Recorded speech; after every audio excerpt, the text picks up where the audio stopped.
Bismillahirrahmanirrahim. Allahumma salli wa sallim ala Sayyidina Muhammad wa ala ali Sayyidina Muhammad. Saudara-saudaraku yang dirahmati Allah, pada saat baginda Rasulullah Sallallahu Alaihi Wasallam masih hidup, bersamaan dengan masa itu, hiduplah seorang pemuda.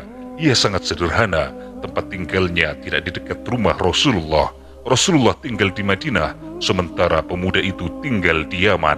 Jarak antara Madinah dengan Yaman sekitar 400 km. Ia dengan Rasulullah hidup sezaman, semasa, tetapi ia tidak pernah bertemu dengan Rasulullah. Pemuda ini bukan hanya hidup sederhana, bahkan ia termasuk dalam golongan orang-orang miskin. Sebenarnya pemuda ini sangat tampan, matanya biru, rambutnya merah, dadanya bidang, lapang dan panjang, kulitnya kemerah-merahan. Wajahnya selalu melihat pada tempat sujudnya dan tangannya menumpang pada tangan kirinya. Pemuda ini tidak pernah lalai dari membaca Al-Quran. Ia senantiasa menangis. Hanya saja penampilan pemuda ini sangat kumal karena ia hanya punya 2 helai pakaian saja. Pakaian itu dipakai bergantian sehingga menjadi sangat lusuh dan sebenarnya sudah tidak layak untuk dipakai. Penduduk di sekitarnya tidak ada yang menghiraukannya, tidak ada yang peduli ataupun memperhatikan hidupnya. Semua orang acuh tak acuh. Bahkan karena miskin dan tidak jelas kehidupannya, pemuda itu sering dijadikan bahan tertawaan. Orang-orang meledek, menghina, dan mengolok-oloknya sebagai orang gila. Bahkan ada yang menuduhnya sebagai pencuri. Tidak ada satu orang pun yang tahu jika pemuda itu sebenarnya seorang wali Allah, seorang kekasih Allah. Ia sangat soleh. Andai saja orang di sekitarnya tahu bahwa doa pemuda ini pasti dikabulkan Allah, orang-orang pasti akan mendatanginya dengan merangkak karena memohon untuk didoakan. Setiap kali pemuda ini mengangkat tangan untuk memohon dan berdoa kepada Allah, pasti permohonan dan doanya akan Allah kabulkan. Perkataannya memang tidak didengarkan oleh manusia di bumi, tetapi zikirnya, munajatnya, doanya selalu didengarkan oleh para penghuni langit. Karena itulah Rasulullah menjulukinya sebagai pemuda yang tidak dikenal oleh penduduk bumi, tetapi sangat dikenal oleh para penduduk langit. Menurut Rasulullah Sallallahu Alaihi Wasallam, kelak pada hari kiamat, ketika orang-orang ahli ibadah sudah dipanggil satu persatu untuk masuk surga, justru pemuda itu disuruh menunggu di depan pintu surga, bukan karena ia tidak memiliki tempat di surga, tetapi ia disuruh untuk memberikan syafaat kepada orang lainnya supaya mereka dapat masuk ke dalam surga. Siapa nama pemuda itu? Ia belum pernah bertemu dengan Rasulullah dan Rasulullah belum pernah bertatapan wajah atau bertemu fisik dengannya. Akan tetapi Allah sudah memberitahu kepada Nabi bahwa nama pemuda itu adalah Uwais Al-Qarni. Uwais adalah seorang anak yatim. Ia sudah lama ditinggal wafat oleh ayahnya. Ia tinggal bersama ibunya untuk mencukupi kehidupan sehari-harinya dan menafkahi ibunya. Uwais bekerja sebagai seorang penggembala kambing. Meskipun ia sibuk menggembala kambing dan merawat ibunya, namun ia tetap taat dalam beribadah. Pada siang hari ia berpuasa dan pada malam hari ia bermunajat kepada Allah Subhanahu wa Ta'ala. Pada suatu hari, ada seorang yang datang dari Kufah ingin memberikan 2 lembar pakaian kepada Uwais. Orang itu merasa kasihan melihat kondisi hidup Uwais, akan tetapi ternyata Uwais menolak pemberian dari orang itu. Dikembalikannya pakaian itu. Uwais kemudian berkata, "Wahai saudaraku, saya khawatir dengan pakaian ini nanti orang-orang akan bertanya kepada saya, dari mana pakaian itu kamu dapatkan?" Kemudian mereka akan menuduh saya telah membujuk orang untuk memberikan pakaian kepada saya, atau bahkan mereka menuduh saya telah mencuri pakaian. Subhanallah, Uwais Al-Qarni tidak ingin membiarkan orang lain berlaku suuzon kepada dirinya. Demikianlah Uwais, ia takut menjadi kaya karena khawatir menimbulkan prasangka buruk pada hati orang-orang di sekitarnya yang pada dasarnya memang sudah penyakitan. Jangankan untuk menjadi kaya, bahkan Uwais takut memiliki pakaian baru. Satu-satunya harta yang Uwais miliki adalah ibunya yang sudah tua renta, ibunya yang penglihatannya sudah mulai kabur, ibunya yang sudah lumpuh. Ia merawat ibunya dengan kasih sayang serta dengan ketaatan yang luar biasa. Ketika Rasulullah Shallallahu Alaihi Wasallam diangkat menjadi Rasul, maka ajaran Islam menyebar ke seluruh Jazirah Arab, bahkan sampai ke Yaman. Ajaran Islam sangat menarik bagi Uwais Al-Qarni. Lantaran itu, Uwais kemudian memeluk Islam. Saat itu banyak orang Yaman yang pergi ke Madinah untuk dapat berjumpa langsung dengan baginda Rasulullah Shallallahu Alaihi Wasallam. Mereka ingin mendengarkan langsung nasihat dari Nabi, kemudian membawa nasihat serta ajaran tersebut ke Yaman. Dengan cepat, ajaran Islam dapat disebarluaskan di Yaman, dan penduduk Yaman mulai memperbaharui kehidupan mereka dengan cara yang Islami. Saudara-saudaraku yang dirahmati Allah, melihat hilir mudik orang Yaman pergi ke Madinah, jauh di lubuk hatinya Uwais merasa sangat bersedih karena ia belum pernah berjumpa langsung dengan Rasulullah. Ia belum pernah pergi ke Baitullah untuk melaksanakan ibadah haji. Setiap ada orang Yaman yang pulang dari Madinah, Uwais selalu mendatangi mereka untuk mendengarkan nasihat dan ajaran yang disampaikan oleh Rasulullah. Hal ini menambah kecintaan dan kerinduan Uwais kepada Rasulullah. Uwais bertambah cinta kepada sosok Nabi yang belum pernah ia temui. Tapi apa daya, ia tidak mampu untuk menunaikan cita-citanya bertemu sosok manusia paling mulia di bumi. Ketidakmampuan Uwais karena dua hal. Yang pertama, karena ia tidak memiliki bekal biaya untuk pergi ke Madinah sebab ia orang miskin. Yang kedua, karena ibunya. Alasan kedua ini adalah alasan yang dominan yang menghalanginya untuk dapat pergi ke Madinah. Uwais tidak bisa pergi jauh karena hanya dialah yang merawat dan menjaga ibunya. Inilah masalah yang menjadi pertimbangan bagi Uwais untuk tidak dapat pergi meninggalkan Yaman, apalagi pergi ke kota Madinah. Hari demi hari berlalu, kerinduan Uwais untuk berjumpa dengan Rasulullah semakin menggebu-gebu, semakin tidak terbendung lagi. Karena itulah, dengan suatu pertimbangan yang sangat kuat, ia berusaha untuk merayu ibunya. Ia mengutarakan keinginannya, yaitu untuk berjumpa dengan Rasulullah. Tentu saja, seorang ibu yang baik hati, seorang ibu yang taat beribadah, Ibunda Uwais paham, memaklumi hasrat dari putranya. Akhirnya sang ibu mengizinkan Uwais untuk pergi ke Madinah untuk menemui Rasulullah. Uwais sangat gembira. Ia melakukan sujud syukur atas izin dari ibunya yang sudah tua renta itu. Akhirnya, Uwais mulai mengumpulkan perbekalan. Setelah semua perbekalannya cukup dan juga semua keperluan untuk biaya ibunya yang akan ditinggalkan untuk sementara waktu sudah terpenuhi, Uwais meminta tolong kepada tetangganya untuk menjagakan ibunya. Bagaimana perjalanan Uwais ke Madinah dari Yaman yang jaraknya 400 km? Apakah Uwais dapat berjumpa dengan Rasulullah? Silahkan like dulu video ini supaya konten Islami semakin melejit. Dan jangan lupa subscribe channel ini agar hidup Anda semakin berkah. Amin amin ya Rabbal Alamin. Saudara-saudaraku yang dirahmati Allah, perjalanan dari Yaman ke Madinah ditempuh oleh Uwais Al-Qarni dengan susah payah. Jarak 400 km pada zaman itu bukan merupakan jarak yang pendek. Medan perjalanan sangat sulit, melewati gunung, bukit, dan padang pasir yang tandus. Ditambah lagi ancaman perampok dan juga intimidasi dari orang-orang yang memusuhi umat Islam. Itu adalah perjalanan yang berat, yang penuh dengan resiko. Namun demikian, karena tekadnya yang kuat untuk berjumpa dengan Rasulullah, maka Uwais tetap bersemangat untuk melakukannya dengan apapun resiko yang nanti dihadapinya.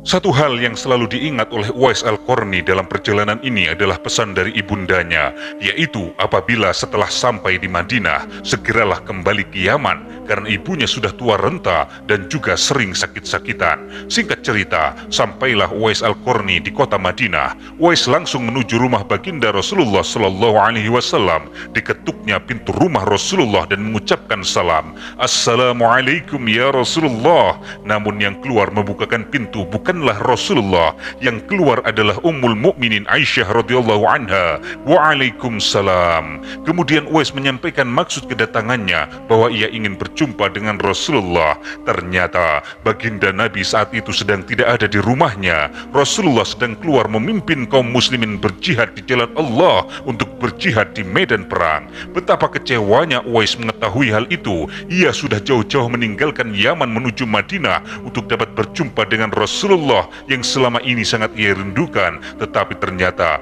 Uwais tidak dapat berjumpa dengan Rasulullah. Terbertik dalam hatinya untuk menunggu kedatangan Rasulullah dari medan perang. Tetapi tentu saja tidak ada kepastian sampai kapan Rasulullah akan datang. Pesan dari ibunya selalu terngiang-ngiang agar supaya cepat kembali ke Yaman jika sudah sampai di Madinah. Berkecamuklah hati Uwais. Di satu sisi ia sangat ingin berjumpa dengan Nabi, namun di sisi lain ia mengkhawatirkan kondisi ibunya dan juga teringat pada pesan dari ibundanya. Akhirnya karena ketaatannya kepada ibundanya, Uwais Al-Qarni memutuskan untuk tidak menunggu kedatangan Rasulullah. Uwais segera berkemas dan kemudian kembali ke Yaman. Dengan sangat terpaksa, Uwais berpamitan kepada Ummul Mukminin Aisyah dan menitipkan salam kepada baginda Nabi. Dengan berat hati, Uwais melangkah pulang meninggalkan Madinah. Perasaannya campur aduk, dipenuhi dilema. Hatinya sangat berat meninggalkan Madinah, namun ia mantap untuk pulang untuk menemani ibundanya. Selang beberapa lama setelah Uwais pulang ke Yaman, Rasulullah dan kaum muslimin kembali dari medan perang. Rasulullah langsung bertanya kepada Ummul Mukminin, apakah ada orang yang datang dari jauh yang mencari saya? Rasulullah menambahkan bahwa yang beliau maksud adalah seorang anak yatim. Ia sangat taat kepada ibundanya. Dia adalah pemuda yang namanya tidak dikenal di bumi ini, tetapi sangat terkenal di langit sana. Mendengar perkataan Rasulullah itu, Ummul Mukminin Aisyah dan para sahabat yang mendengarkan sangat kaget. Mereka kagum betapa beruntungnya laki-laki itu senantiasa diingat oleh para penghuni langit. Ummul Mukminin Aisyah kemudian teringat bahwa memang ada seorang pemuda yang mencari Rasulullah, tetapi pemuda itu segera pergi lagi karena ibunya sudah tua renta dan sakit-sakitan. Kemudian Rasulullah bersabda, apakah kalian ingin berjumpa dengan orang itu? Maka perhatikanlah, dia mempunyai tanda putih di telapak tangannya. Sesudah itu Rasulullah memandang kepada Umar bin Khattab dan kepada Ali bin Abi Thalib. Rasulullah lalu bersabda, suatu saat nanti apabila kalian berjumpa dengan orang itu, mintalah doa kepadanya dan mintalah istighfar kepadanya. Dia adalah penghuni langit dan bukan penghuni bumi. Hari berganti bulan, bulan berganti tahun. Waktu terus berjalan sampai kemudian Rasulullah Shallallahu Alaihi Wasallam wafat. Kepemimpinan umat Islam digantikan oleh Abu Bakar As-Siddiq. Para sahabat yang mengetahui tentang kisah Uwais, mereka menunggu, mereka berharap dapat bertemu dengan Uwais. Tidak lama kemudian Abu Bakar wafat. Ia digantikan oleh Umar bin Khattab. Ketika Umar bin Khattab menjadi khalifah, ia mengingatkan Ali bin Abi Thalib tentang pesan dari Rasulullah untuk menemui seorang soleh bernama Uwais Al-Qarni. Umar bin Khattab kemudian mengajak Ali bin Abi Thalib untuk menemui Uwais Al-Qarni dimanapun ia berada. Mereka berdua ingin berjumpa dengan pemuda yatim dan miskin yang mempunyai kedudukan istimewa di sisi Allah Subhanahu wa Ta'ala. Saudara-saudaraku yang dirahmati Allah, Umar bin Khattab dan Ali bin Abi Thalib merasa cemburu kepada orang asing yang bernama Uwais Al-Qarni yang jauh-jauh hari namanya sudah disebutkan oleh Nabi. Bagaimana tidak cemburu Umar bin Khattab dan Ali bin Abi Thalib yang sudah disebut sebagai ahli surga di antara 10 nama sahabat baginda Nabi yang sudah dijamin masuk surga. Tetapi mengapa Nabi masih mengatakan bahwa saat ini sudah ada penduduk langit yang tinggal di bumi? Ia tidak dikenal di bumi, tetapi dikenal oleh penduduk langit. Ini adalah suatu hal yang luar biasa menurut kedua sahabat Nabi itu. Amalan apa yang dilakukan Uwais Al-Qarni sehingga ia mendapatkan makom yang istimewa di sisi Allah? Rasa cemburu yang menggebu-gebu itu yang membuat Umar bin Khattab dan Ali bin Abi Thalib berusaha untuk menjumpai manusia penduduk langit tersebut. Apalagi disabdakan oleh Nabi bahwa kelak di hari kiamat Uwais Al-Qarni ditahan di depan pintu surga untuk memberikan syafaat kepada manusia yang lain. Maka rasa cemburu itu semakin memuncak. Ini adalah cemburu yang dibolehkan dalam Islam. Cemburu kepada ahli surga, cemburu kepada penghuni langit, cemburu kepada orang berilmu yang mengamalkan ilmunya, cemburu kepada orang dermawan yang ikhlas menafkahkan hartanya di jalan Allah. Ini adalah rasa cemburu yang diizinkan dalam agama. Pada akhirnya Umar bin Khattab dan Ali bin Abi Thalib, dua orang sahabat Nabi itu, memutuskan untuk menghadang kafilah-kafilah yang datang dari Yaman. Siapa tahu di antara mereka ada yang bernama Uwais Al-Qarni. Setiap kafilah yang datang dari Yaman selalu ditanya oleh mereka berdua, apakah ada yang namanya Uwais Al-Qarni? Sehingga para kafilah yang datang dari Yaman merasa keheranan mengapa orang mulia seperti Umar dan Ali mencari-cari Uwais Al-Qarni. Apa kesalahan fatal yang diperbuat oleh Uwais sehingga dicari dua orang sahabat mulia Nabi? Atau jangan-jangan ada keistimewaan atau kehebatan Uwais Al-Qarni yang di Yaman sendiri orang tidak mengenalnya? Sementara itu di Yaman, ibunda Uwais Al-Qarni telah wafat. Maka Uwais Al-Qarni memutuskan untuk ikut rombongan kafilah yang menuju ke Madinah. Mendengar ada rombongan kafilah dari Yaman akan datang, seperti biasanya, dua orang sahabat Rasulullah itu menunggu kedatangan mereka. Kemudian keduanya segera mendatangi kafilah dari Yaman itu. Seperti biasa mereka bertanya, apakah ada di antara kalian yang bernama Uwais? Orang-orang dari Yaman itu saling memandang. Memang benar, di dalam rombongan mereka ada yang bernama Uwais, tetapi Uwais yang ini adalah pemuda yang miskin yang mereka sewa untuk menjagakan kambing dan unta yang mereka bawa. Untuk keperluan apa Khalifah mencari Uwais? Pasti bukan Uwais yang ini yang Khalifah cari. Setelah diam sejenak, kepala rombongan kafilah itu menjawab, "Iya benar wahai Khalifah, ada yang bernama Uwais bersama kami. Dia bukan anggota rombongan kami, melainkan orang yang kami sewa untuk menjagakan hewan ternak peliharaan kami." Khalifah Umar dan Ali saling menatap. Di mana dia sekarang? Dia sedang menjaga kambing dan unta-unta kami, wahai Khalifah. Ia ada di perbatasan kota. Mendengar jawaban itu, Khalifah Umar dan Ali segera bergegas mendatangi kemah-kemah kafilah dari Yaman yang berada di perbatasan kota untuk menjumpai seseorang yang bernama Uwais. Setelah sampai di kemah, Umar dan Ali mengucapkan salam, "Assalamualaikum." Tidak ada jawaban, tidak ada suara manusia di sana. Kedua sahabat itu kemudian memeriksa kemah kafilah dari Yaman itu. Rupanya di sana ada satu orang laki-laki yang sedang sholat. Pakaiannya kusut, sudah banyak yang berlubang di beberapa bagian. Kulitnya kusut, menunjukkan dia sosok manusia yang ditempa kerasnya kehidupan. Ia tidak terlihat seperti seorang alim atau ulama. Dia juga tidak terlihat seperti orang besar. Apakah benar Uwais yang ini orangnya? Dengan sangat sabar, Umar bin Khattab dan Ali bin Abi Thalib menunggunya selesai sholat. Setelah orang itu selesai sholat, Umar bin Khattab dan Ali kembali mengucapkan salam, "Assalamualaikum warahmatullahi wabarakatuh." Maka penunggu unta itu menjawab salam kedua sahabat Rasulullah, "Waalaikumsalam warahmatullahi wabarakatuh." Sambil menjawab salam, penjaga unta itu mendekati Khalifah Umar dan Ali bin Abi Thalib. Kemudian Khalifah Umar berkata, "Apakah engkau yang bernama Uwais?" "Iya benar," kata orang itu. "Aku adalah Khalifah Rasulullah," kata Umar. Uwais kemudian mengulurkan tangannya untuk bersalaman dengan Khalifah Umar dan Ali bin Abi Thalib. Ketika berjabat tangan itulah, Khalifah Umar menarik tangan lelaki Yaman itu dan segera membalik tangannya untuk memastikan apakah ada tanda putih di tangannya, seperti yang pernah disabdakan oleh Rasulullah ketika masih hidup, bahwa Uwais Al-Qarni memiliki tanda putih di bagian tangannya. Dan Allahu Akbar, ternyata benar, laki-laki penunggu unta itu adalah manusia yang mereka tunggu-tunggu kedatangannya beberapa tahun lamanya. Ini adalah penduduk langit yang sedang mampir sebentar ke bumi. Umar bin Khattab dan Ali bin Abi Thalib sangat bersuka cita karena akhirnya dapat berjumpa dengan permata yang selama ini mereka tunggu-tunggu, berjumpa dengan Uwais Al-Qarni yang kata baginda Nabi adalah manusia penghuni langit. Kemudian Khalifah Umar berkata, "Wahai Uwais, aku datang ke sini karena disuruh oleh Rasulullah." Uwais kaget. Disuruh Rasulullah? "Iya benar, Rasulullah titip salam untukmu wahai Uwais," kata Umar bin Khattab. Mendengar itu Uwais Al-Qarni menangis. "Alaikuma wa alaihissalam warahmatullahi wabarakatuh. Semoga keselamatan tercurah untukmu wahai Khalifah Umar dan Ali, juga kepada Rasulullah. Benarkah Rasulullah menitipkan salam untukku?" kata Uwais Al-Qarni. Kemudian Umar menjawab, "Rasulullah tidak hanya menitipkan salam kepadamu, tetapi juga memerintahkan kepadaku untuk meminta doa kepadamu dan memohonkan ampunan kepada Allah untukku." Namun Uwais enggan untuk berdoa. Uwais berkata, "Seharusnya saya yang meminta doa dari Tuhan berdua.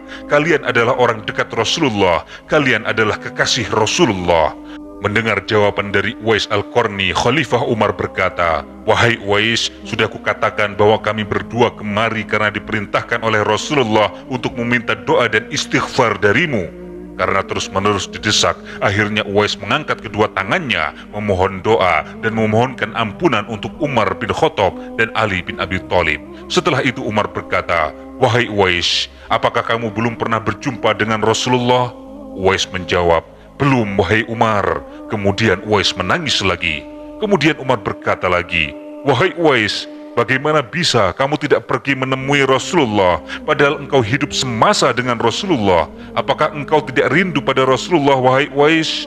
Uwais kemudian menangis. Ia berkata, "Wahai Umar, jika engkau mempertanyakan kerinduanku kepada Rasulullah, sungguh kerinduanku sangat besar. Kerinduanku sudah tidak dapat dibendung lagi, wahai Umar." Umar kemudian berkata, "Jika kamu mengaku rindu kepada Rasulullah, lalu mengapa engkau tidak pergi ke Madinah untuk menemui Rasulullah, wahai Uwais?" Menangislah Uwais.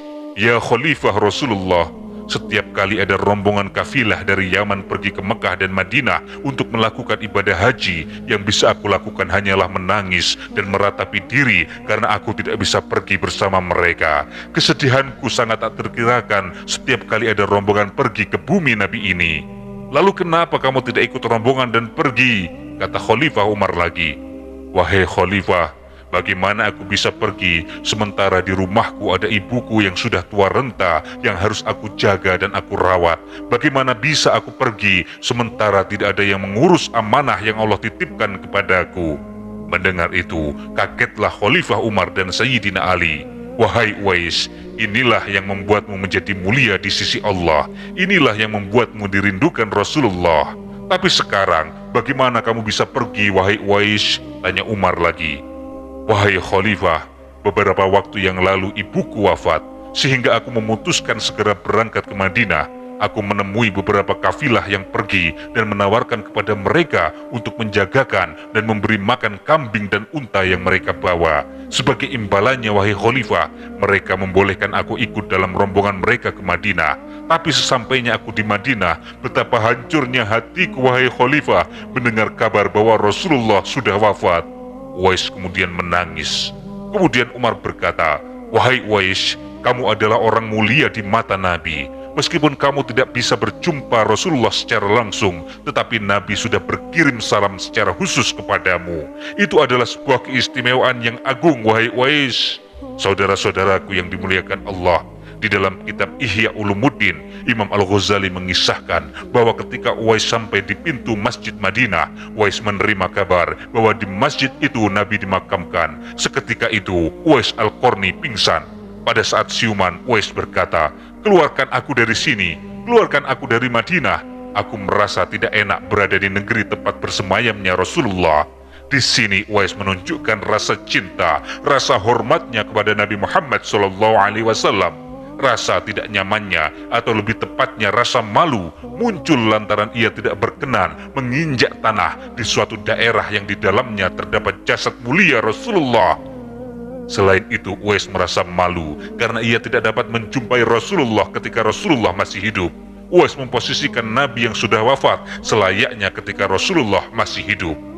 Saudara-saudaraku yang dimuliakan Allah, di akhir pertemuannya dengan Uwais Al-Qarni, Khalifah Umar berniat memberikan uang dari Baitul Mal untuk jaminan hidup Uwais. Namun dengan sangat halus, Uwais menolak bantuan itu. Uwais berkata, "Wahai Khalifah, saya berdoa agar supaya hari ini saja saya diketahui oleh orang. Untuk hari-hari selanjutnya, biarlah saya yang fakir ini tidak diketahui oleh orang-orang lagi." Kemudian, dua sahabat Rasul itu berpamitan dan meninggalkan Uwais di kemahnya. Saudara-saudaraku yang dimuliakan Allah, setelah kejadian itu, nama Uwais kembali tenggelam dan tidak langsung terdengar beritanya. Tapi diriwayatkan ada seorang laki-laki pernah bertemu dan dibantu oleh Uwais. Orang itu bercerita, "Pada waktu itu kami sedang berada di atas kapal menuju ke tanah Arab bersama para pedagang. Tanpa disangka-sangka, angin ribut bertiup dengan sangat kencang. Akibatnya hempasan ombak menghantam kapal kami sehingga air laut masuk ke dalam kapal dan menyebabkan kapal semakin berat. Pada saat itu kami melihat seorang laki-laki yang menggunakan selimut berbulu. Ia berada di satu sudut kapal, lalu kami memanggilnya. Lelaki itu bangun lalu melakukan sholat. Setelah itu kami berkata, 'Wahai waliullah, tolonglah kami.' Tetapi laki-laki itu tidak menoleh. Lalu kami berseru lagi, demi zat yang telah memberimu kekuatan dan kenikmatan untuk beribadah, tolonglah kami. Lelaki itu kemudian menoleh kepada kami. Ia berkata, apa yang terjadi wahai saudaraku? Kemudian kami menjawab, tidakkah engkau melihat bahwa kapal kita dihantam badai ribut dan dihantam ombak? Kemudian orang itu menjawab, dekatkanlah diri kalian kepada Allah. Kemudian kami menjawab, kami telah melakukannya. Kemudian laki-laki itu berkata, keluarlah kalian dari kapal dengan membaca Bismillahirrahmanirrahim. Kemudian kami keluar dari kapal satu persatu. Kami berkumpul di dekat satu sudut itu. Pada saat itu, jumlah kami sekitar 500 lebih orang. Sungguh ajaib, kami semua tidak tenggelam, sedangkan perahu kami yang lain tenggelam ke dasar laut bersama isinya. Lalu orang itu berkata kepada kami, tidak apa-apa harta kalian menjadi korban, asalkan kalian semua selamat.